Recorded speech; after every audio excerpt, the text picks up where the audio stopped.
Hello guys, so hapon na, ngayon lang uli akong magbablog. Nakalingatan ko kanina kasi sobrang busy na, late kami nagumising kasi ang plano namin hindi kami magluluto. Ayun, napaluto tuloy kasi si Papa, yun ang ano niya, yun ang gusto niya. Magluto daw, magtinda daw kami, sayang yung isang araw. Kaya okay naman, sa ngayon, alas 11, maganda naman yung sale namin. Pero matumal kaysa dun sa ano. Kasi yung mga tao, dahil maulan-ulan, ambon-ambon, gusto nila nasa loob lang sila ng bahay. Tapos yung iba naman, ano sila, bumibili na sila ng lulutuin nilang ulam. Kasi nga, walang pasok. So, bale, 10 putahe yung ano namin. Siyam na putahe ulam namin. Plus yung lugaw, pang 10 yung lugaw. Yung goto namin, pang 10 yun. So, ayan. Tapos, hindi pala, pang 10 pala itong barbecue namin. Barbecue, tapos, naku, lalangawin na, ito, pang 10 itong barbecue namin. Barbecue, pork, at saka chicken. Yun yung ginawa ko ngayon. So, ito, binabad ko siya minarinate ko siya. Yung iba, gusto nila may taba. Kaya, naluan ko ngayon ng taba. Yung iba, puro laman. Ayan, kasi yung kasim yung yung binabarbecue ko. Kaya malaman siya. So, ito na nga. Di gabi na naman. Di ako nakapag-vlog ulit. At alam nyo ba kaninang magsasara na kami. Kanina kumakain kami, konti na lang yung natira. Tapos nung patapos na kami, merong humahabol. Ay, bumibili, sabi ni Papa, konti na lang. Ay, makakota na tayo ngayon. Ayun, merong nga bumili. Teka, yun naman, nag-istorya pa si ikaw din. Ay, maghapon kayong iniwan. Ha? Ayan silang dalawa. Kukulitan na naman. Mio. Shh. Tama na yan. Puro na kayo sugat, ha? Tama na. Sige. Ayan. Edi merong humabol. Naubos yung paninda namin. Meron konti natira. Konting-konti lang talaga. Siguro dun sa paklay namin, isang serving na lang yung natira. Tapos yung papaitan, sold out. Yung gulay, isang na lang. Isang isang order na lang yun, Ayun. So, dito na kami, guys. Yung ingay naman nito, sila Bella sa si Sky. Kulit. Ay, ang sarap ng matulog, sarap ng humiga. Ang sarap ng humimlay. Kasi maghapon kami ngayon. Lalo na ako, maghapon ako doon, walang break. Si Clark natulog. Kung sino pa yung bata, yung pa yung natulog. Kala mo siya yung pagod na pagod. Siya naman yung pinakahuling, bumaba, nagising kaninang umaga. Good morning, guys. Good morning uli. Hindi natapos yung vlog ko kagabi. So, pinapauwi yung mga bata dito sa amin. May mga pumasok pero pinapauwi sila. Marami ng bata sa eskwelahan pero pinapauwi. Si Papa naman nakapagluto na siya ng 2 putahe, papaitan at saka adobong manok. Ano yan, Ma? Ilan yung sinalang mo pa? Hindi yung ginagawa niyo. Ito, ilan ang sinalang mo dito pa? Apat. Ito guys, meron kaming student meal. May order sa amin na 14 pieces. Para sa ilan pa? 1, 7, 8. Dalawa pa. Patingin. 1, 2, 3, 4, 5, 6. Student meal. Mas.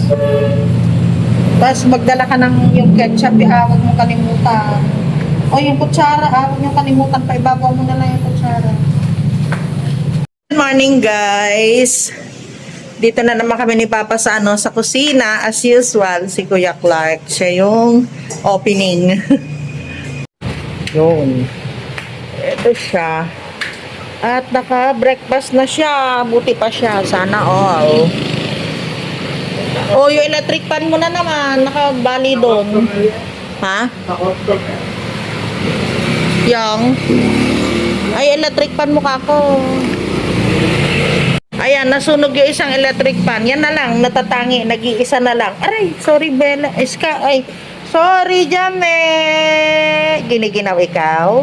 Giniginaw ikaw si taba-taba. Giniginaw si taba-taba. Agiginaw ti taba-taba. Giniginaw ka. Gusto mo ng t-shirt? Ha? Hello guys. Andito kami ngayon sa bayan. At sinugod ako dito ni Papa ng ng alas 4 ng madaling araw kasi tumaas yung BP ko. Nung nagpagamot kami, kulang pala yung yung tinanggal niya kasi lahat ng gamot namin, pinalitan niya. So nanibago siguro yung katawan namin. Kaya tumataas yung BP. Sobrang taas ng BP ko, guys. Hello guys. Mag-alas 9 na ng gabi at dadali na naman ako ni Papa ng hospital. Kasi yung tumataas yung BP ko. Eh natatakot ako pag sa bahay lang. Buti sa hospital. Marami silang magagawa sa akin in case of emergency talaga. So kaninang madaling araw nagpunta din kami. So, umuwi kami ng alas 6. Buti hindi kami nagtinda. Sinabihan ko siya kagabi na wag magtinda. Ayan. Okay lang na may ilaw. Silaw ako. Sisilaw ka. Sige.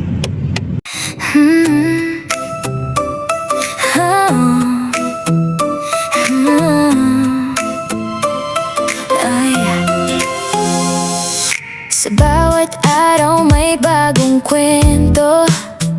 Simpleng buhay pero masayang totoo. Lutong bahay na puno ng pagmamahal at mga pangarap na hindi maglalaho kailanman. Sa Dubai, UAE nagsimula hanggang San Antonio, Quiapo. Ang saya, pa-travel hanggang Bicol na maganda. Kasama ka sa bawat alaala, tawa. Kamera ay bukas, buhay ay gumagalaw. Bawat sandali ay may kulay at ilaw. Kahit saan man mapunta, good vibes lang ang dala. Lovelace Vlog, tara na't sumama sa kwento ng buhay na puno ng ligaya. My life is unique and beautiful. Bawat araw ay Hi guys. Galing kami sa ospital. At ngayon pa lang kami uwi ni Papa. Mag-alauna na ng tanghali. So, hinang-hina ako. Oo, pwede dyan. So, guys, hindi pa rin ako okay. So, dadating namin.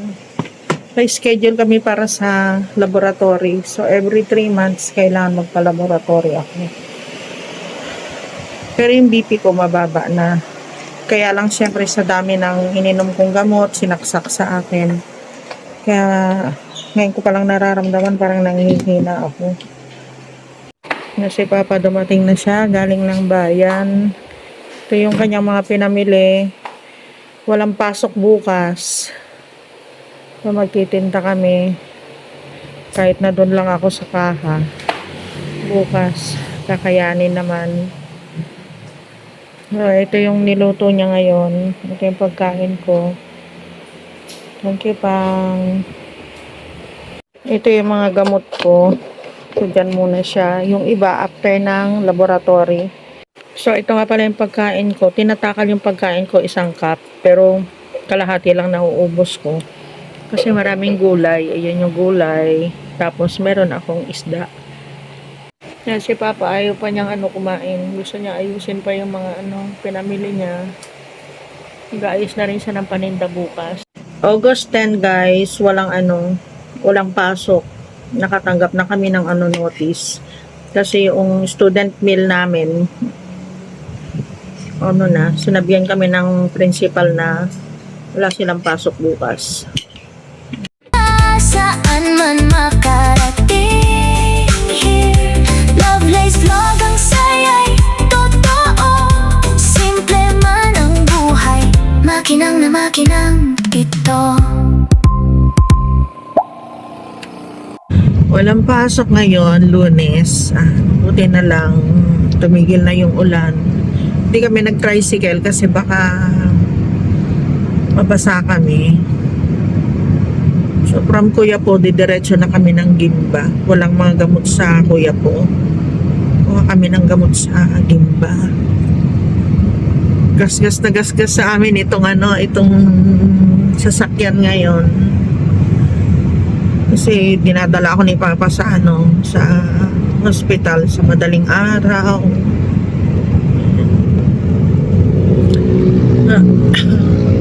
Ilang ang madaling araw na yun. So, galing kami ng Gimba, hindi ako nakapagpa-laboratory. Bukas na lang uli. Gusto ko sana makapagpa-laboratory ng maaga para malaman na nila kung ano yung mga gamot na ibibigay nila sa akin. Medyo low pa tayo ngayon kasi maaga pa. So, matagal na guys, nawala na naman akong vlog. Dahil nga ito, nagkakasakit na naman ako. Siguro dahil sa pagod sa tindahan, ganyan. Tapos minsan excited naman kasi kami na na magtinda, lalo na sa hapon pag mabili na. Oy! Dito si Sky. Nakita ka na. Uy. Bakit? Kumain ka na. Ano na naman ang gusto mo? Ay, naku po. Tumahol na naman. So, yun guys. Ang haba ng puro lang ako good morning. Punta kami sa dito. Galing kami ng doktor. So, bali, 4 days na yun guys. At ngayon, nakita nila, mayroon akong UTI. Karoon ako ng UTI. Taas ng UTI ko. Tapos nung nakaraan, yung mataas yung creatinine ko. Ay, hindi, okay. Medyo tumaas yung creatinine ko. Pero ngayon, cholesterol naman ang tumaas. Ay, nako. Gusto mo din magsalita? Ikaw din? Ha? Ikaw din? Kumain ka na eh. Pinakain na kita eh. Gugulo na naman siya. Sandali lang. Wait mo lang sa Papa. Ano ba naman? Nagbablog tayo eh. Inaaway ako. Ha? Ang lakas naman ng boses mo. Ang liit-liit mo. Sige, Gertrude. Wait mo na si Kuya. Diyan na si Kuya Clark. Kumain na sila eh. Wait lang.